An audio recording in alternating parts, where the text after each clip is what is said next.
perokok tidak boleh menjadi imam sholat. Masuk akal nggak? Hah? Kata yang perokok nggak masuk akal. Benar tidak masuk akal? Kan memang tidak ada hubungannya.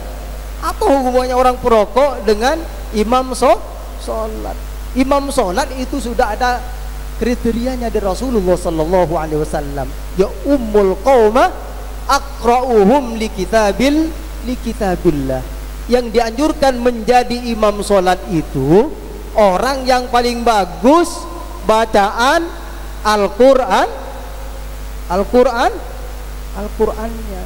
bukan orang yang tidak perokok.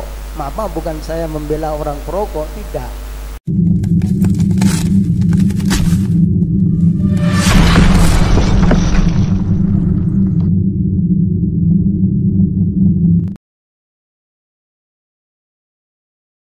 Assalamualaikum warahmatullahi ta'ala wabarakatuh.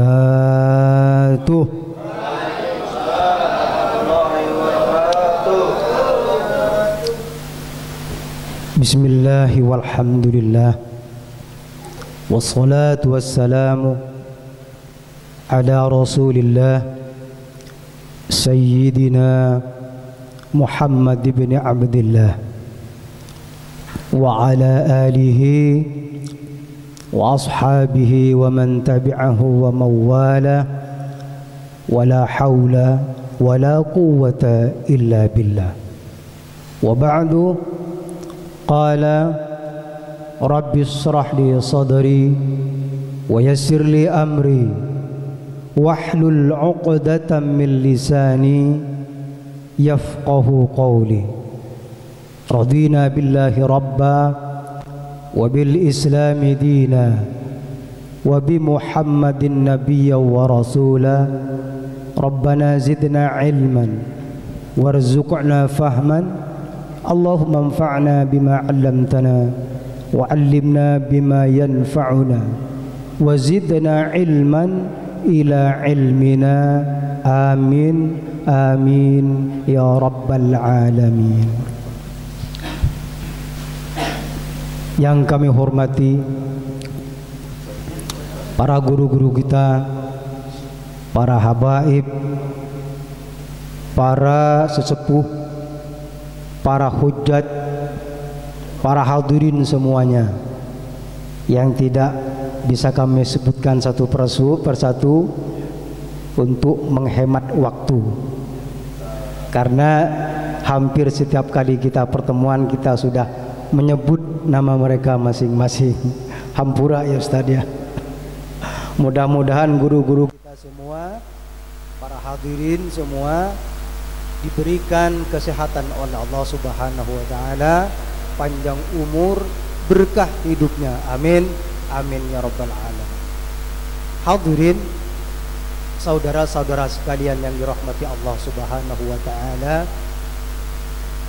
ketika Rasulullah Sallallahu Alaihi Wasallam ditanya soal apa yang menyebabkan banyak orang masuk surga, maka jawaban Rasulullah Sallallahu Alaihi Wasallam, taqwallah wa husnul khuluq, yaitu bertakwa kepada Allah Subhanahu wa taala dan perangai yang baik atau akhlak yang baik. Soal takwa kepada Allah Subhanahu wa taala sudah kita bahas bersama-sama pada beberapa pertemuan yang lalu. Mudah-mudahan kita semua memahaminya. Amin. Sekarang tinggal husnul khuluq atau akhlak yang baik. Kendatipun sesungguhnya akhlak yang baik ini adalah merupakan turunan daripada takwa kepada Allah Subhanahu wa taala. Artinya apa? Orang yang bertakwa kepada Allah Subhanahu wa taala, maka otomatis akan timbul hati yang lemah lembut dan akan mempunyai akhlak, karakter atau perangai yang baik. Namun dalam hal ini, soal akhlak itu perlu pembahasan tersendiri atau khusus berpisah dengan soal takwa kepada Allah Subhanahu wa taala. Kenapa? Karena Islam itu diturunkan tidak lain tujuan utama untuk menyempurnakan akhlak yang mulia. Kata Rasulullah sallallahu alaihi wasallam, "Innama bu'itsu liutammima makarimal akhlak." Hafal enggak? Innama bu'itsu liutammima makarimal akhlak. Tidaklah aku diutus kecuali untuk menyempurnakan akhlak. Lalu kata Allah Subhanahu wa taala dalam firman-Nya, "Wa ma arsalnaka illa rahmatan lil alamin." Tidaklah aku mengutus engkau wahai Muhammad, kata Allah Subhanahu wa taala, kecuali untuk memberi rahmat kepada seluruh alam. Berarti bukan iman dong Ustaz tujuannya Islam itu diturunkan, bukan. Iman Islam itu termasuk ihsan adalah satu kesatuan, karena itu adalah merupakan rukun bukan rukun Islam, rukun agama. Ketika kita berbicara soal Islam, maka di situ akan ada iman dan ihsan. Lalu bukannya ilmu pengetahuan Ustaz misalkan, bukan juga, apalagi ilmu pengetahuan. Iman pun juga tidak termasuk. Sehingga dikatakan al-adabu fauqal ilmi. Adab itu atau akhlak itu di atas ilmu pengetahuan. Sehingga Allah Subhanahu wa taala pun membedakan antara orang yang berakhlak dan yang berilmu pengetahuan soal derajatnya. Seperti dalam surah Al-Mujadilah itu, a'udzu billahi minasyaitonir rajim, yarfa'illahu alladhina amanu minkum walladzina utul ilma darajat.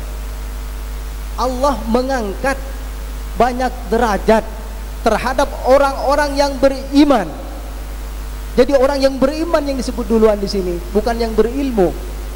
Karena ketika beriman maka insya Allah akan ada akidah, akan ada akhlak nantinya. Paham? Jadi Allah pun di sini membedakan beriman terlebih dahulu, lalu kemudian berilmu pengetahuan. Karena kalau hanya berilmu pengetahuan tanpa akhlak dan bahkan tidak beriman, maka ilmu pengetahuan itu akan menjadi berbahaya. Kenapa? Karena kata Rasulullah sallallahu alaihi wasallam, yang merusak Islam itu ada 3. Salah satunya adalah faqihun fajirun, yaitu orang yang alim. Alim maksudnya bukan alim dia mengamalkan ilmu pengetahuannya, banyak ilmu pengetahuannya tetapi tidak berakhlak. Kenapa? Karena nanti dia kalau tidak punya akhlak akan sembarangan bersikap, akan sembarangan bertutur kata, karena tidak ada akhlaknya. Beda misalkan dengan orang yang berakhlak. Misalkan kalaupun ilmu pengetahuannya pas-pasan, maka pasti atau yakin akan diangkat derajatnya oleh Allah Subhanahu wa ta'ala. Hadirin saudara-saudara sekalian yang dirahmati Allah Subhanahu wa ta'ala. Lalu bagaimana cara agar kita mudah untuk mengimplementasikan atau mempraktekkan soal akhlak itu terhadap kehidupan kita sehari-hari? Harus dipahami yang paling pertama adalah arti daripada Islam itu sendiri. Apa itu Islam? Jangan-jangan selama ini kita tidak paham kita tentang Islam. Pahami baik secara bahasa ataupun secara istilah. Islam itu adalah as-silmu wal Islam, yaitu damai dan selamat. Paham? Islam itu adalah damai dan selamat. Lalu orangnya disebut dengan Muslim. Kalau agamanya dari Islam, penganutnya disebut dengan Muslim. Apa asli arti Muslim? Orang yang membawa ketenangan, kenyamanan, kedamaian. Kata Rasulullah sallallahu alaihi wasallam, al-muslim man salimal muslimuna min lisanihi wa yadihi. Yang dikatakan dengan orang Islam yang sesungguhnya itu adalah orang Islam yang keberadaannya membuat orang nyaman, damai, dan tentram. Itulah orang Islam. Orang lain merasa nyaman ketika berkumpul misalkan. Sekarang pertanyaannya, misalkan kalau ada orang yang tidak dikehendaki keberadaannya, tidak disukai keberadaannya, maka orang tersebut perlu dipertanyakan Islamnya. Artinya Islamnya belum kafah, belum total. Ada nggak kira-kira orang yang seperti itu? Orang yang keberadaannya tidak disukai oleh orang lain. Ada nggak? Hah? Ada nggak? Banyak atau sedikit? Banyak atau sedikit? Sedikit. Alhamdulillah kalau sedikit. Berarti Islamnya kafah berarti. Islamnya berarti kafah kalau sedikit. Alhamdulillah kalau memang sedikit. Hadirin saudara-saudara sekalian dirahmati Allah Subhanahu wa taala. Oleh karenanya dalam kehidupan ini, dari semua lininya atau segala sisinya, kita harus berakhlak. Mau makan harus pakai akhlak, mau minum harus pakai akhlak, mau bersosial, berniaga, bermuamalah, pokoknya seluruh yang mencakup dalam tatanan kehidupan ini harus memakai akhlak. Lebih-lebih dalam berdakwah misalkan. Ini kalau berdakwah kan neror orang. Perokok tidak boleh menjadi imam sholat. Apa hubungannya rokok dengan imam sholat? Belum tahu ya. Kalau saya kan sering buka media sosial soalnya. Perokok tidak boleh menjadi imam sholat. Masuk akal nggak? Hah? Kata yang perokok nggak masuk akal. Benar tidak masuk akal? Kan memang tidak ada hubungannya. Apa hubungannya orang perokok dengan imam sholat? Imam sholat itu sudah ada kriterianya dari Rasulullah sallallahu alaihi wasallam. Ya ummul qauma aqra'uhum li kitabillah. Yang dianjurkan menjadi imam sholat itu orang yang paling bagus bacaan Al-Qur'annya, bukan orang yang tidak perokok. Maaf, bukan saya membela orang perokok, tidak. Tapi cara berdakwahnya yang kurang pas. Jadi agak niror. Tahu enggak bahwa rasio perokok di Indonesia ini kan hampir separuh penduduk Indonesia. Kalau misalkan 300 juta penduduk Indonesia, maka lebih daripada 100 juta perokok Indonesia. Mau apa loh? Berani mak gua. Kan begitu kira-kira kan. Makanya kalau berdakwah, apalagi berdakwah, tidak boleh kasar. Apalagi belum tentu rokok misalkan jelek misalkan. Jelek apa enggak rokok? Belum kan? Belum tentu. Kata perokok belum tentu, malah baik kata Ustaz Taufik. Ada lagi ini. Orang yang tidak sholat ke masjid tidak boleh jadi suami. Tidak pantas jadi mantu. Apa benar begitu? Benar nggak begitu? Wajib nggak kita ke masjid? Hukumnya? Hah? Tidak. Yang sunnah muakkad adalah berjamaah. Maaf sekali lagi, bukan saya menghalangi untuk ke masjid, tetap lebih utama ke masjid. Tetapi cara berdakwahnya yang tidak sesuai dengan karakter azwaja atau ahli sunnah wal jamaah. Oh anus Ustaz, kan ada hadis Rasulullah, wa khalifa ila rijalin wa ukharrika alaihim buyutahum. Kata Rasulullah akan mengunjungi orang-orang yang tidak ke masjid lalu membakar rumahnya.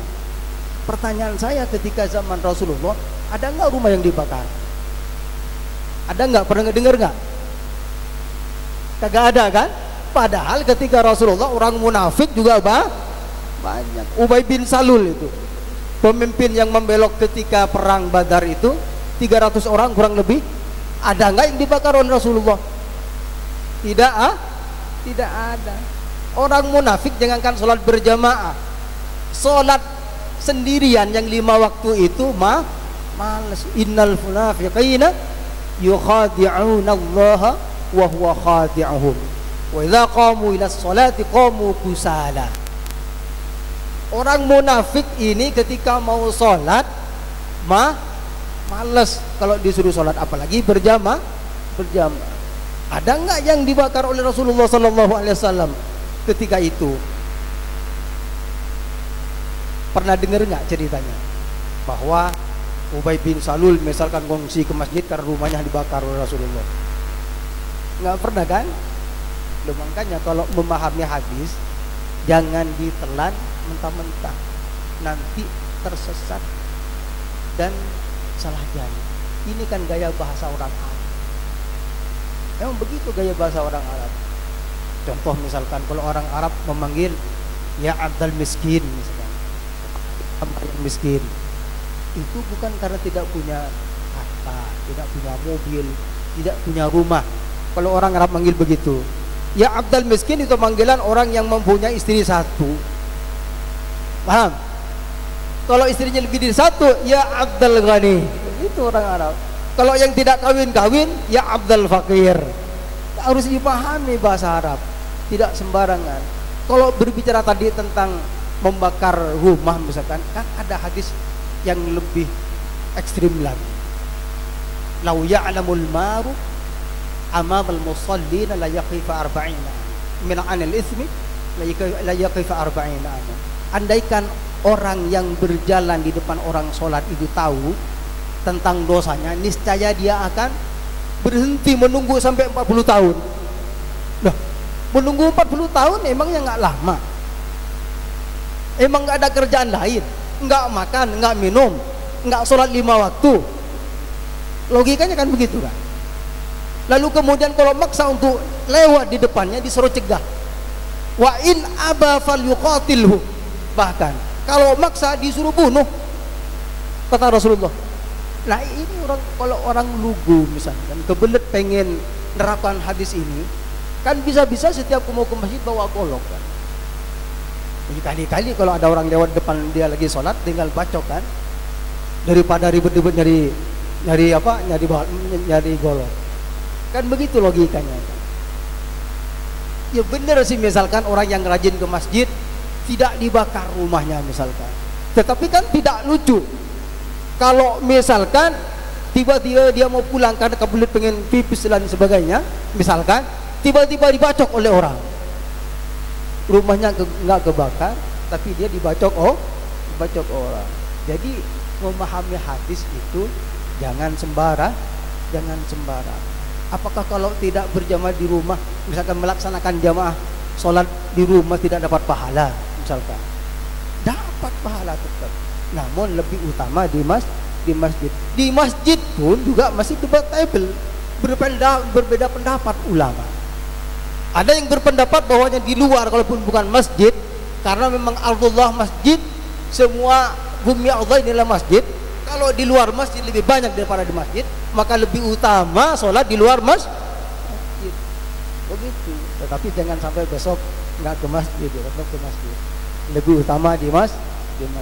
Cuman yang hanya ingin saya tekankan, yang perlu diketahui terutama bagi anak muda ini, bahwa ada pemikiran khawarij yang pemikirannya seperti itu.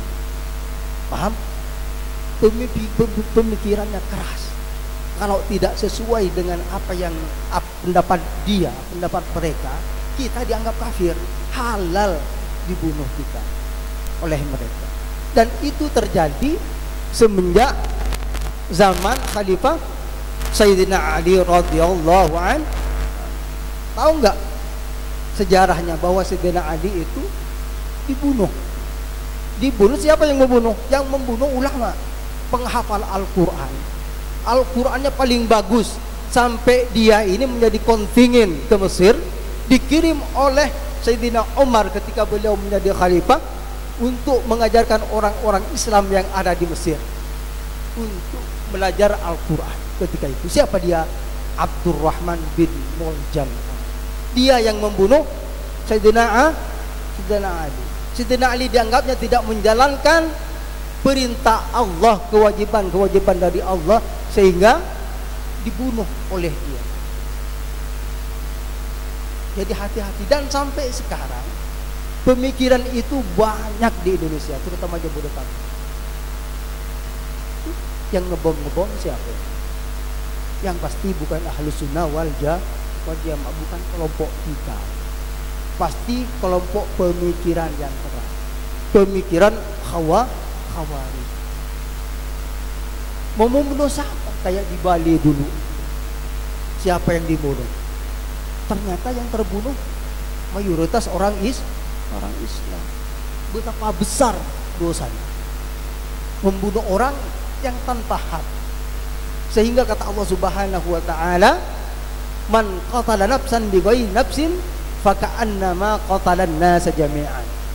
Barang siapa yang membunuh orang lain tanpa hak, satu orang, sama dosanya dengan membunuh manusia sedunia.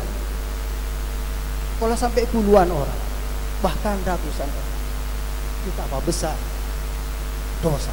Itu diyakini oleh mereka bahwa itu bagus karena kerasnya pemikirannya. Padahal kalau ingat Sayyidina Ali ini kan udah dijamin oleh Rasulullah surganya. Beliau ini kan sepupu Rasulullah, salah satu sahabat terbaik. Menantunya pun masih dibunuh. Hati-hati kalau bergaul.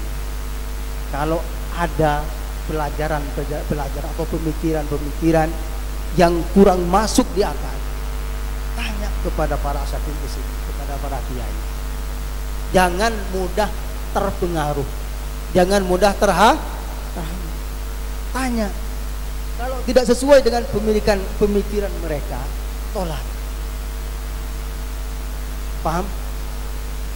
Hati-hati dalam bergaul. Oleh karenanya tetap akhlak itu paling diutamakan. Mudah-mudahan kita semua sama Allah Subhanahu wa taala diberikan kesehatan, panjang umur, sehingga kita terus diberikan kekuatan untuk belajar terutama ilmu akhlak. Amin amin ya rabbal alamin. Demikian yang dapat kami sampaikan. Kurang lebihnya kami mohon maaf. Yang sebesar-besarnya wallahu muwaffiq ila aqwamit thariq wal afu minkum. Wassalamu alaikum warahmatullahi wabarakatuh.